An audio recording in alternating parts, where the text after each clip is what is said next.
Yeah, this is me doing the final sand with 600 grit. I did a total of 2 coats of high build primer on this after I originally sanded all the heavy shit off. And the first one I sanded off with 360, second one I sanded off with 400. Then I sprayed my final primer, which was that red shit, and sanded it with 600, sent it in for base clear, and it came out pretty damn nice. I also smoothed out a lot of the low dimples and all the goop they use on the seams. I also smoothed out a lot. These are the brackets for the coils I had sprayed and the paint tag from the firewall. Just got her back in the garage, looks pretty good. Started reassembling everything from the firewall. And this is how I finished up. Gave a coat of black just to clean it all up in the bay. Firewall came back pretty good.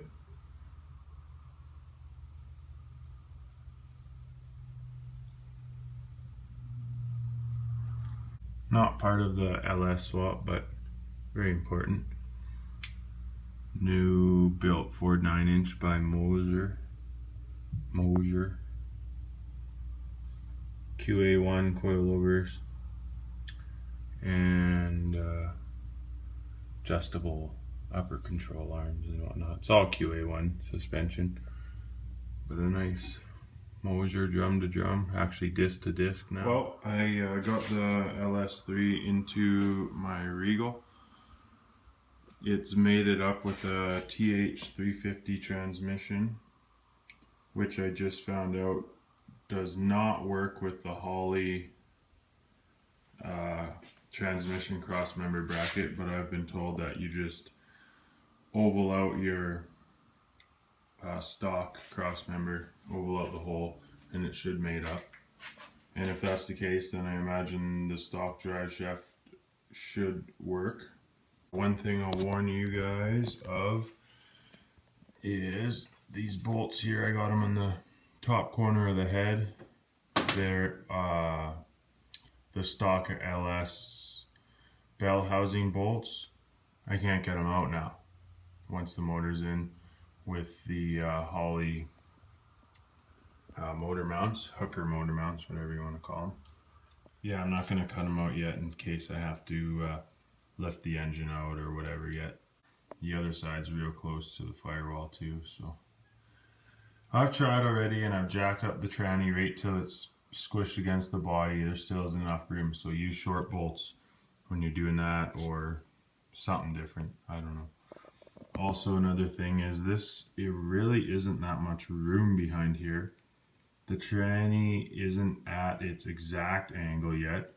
It might have to go up a little bit, but I'm thinking it actually has to go down. So yeah, like I said, this is not too bad for space. It's actually, there's a good chunk of space in there, inch to maybe even 2. Still not enough to get the bolt out of the head that I used with the chain to drop the engine in. I will make a note that this plate for my heater box, the cover, it is roughly a 1/4 inch thick, so that could be part of the reason it's tight there. But the only thing I was concerned about is my tranny dipstick, which is now down here when normally it's up here. But there might be an easy solution to that. Another thing is the clearance for the accessories. I think I was told that the Camaro LS3 spacing won't work in a G body. As you can see, it looks like I have tons of room. It's like a whole foot to the edge of the rad support.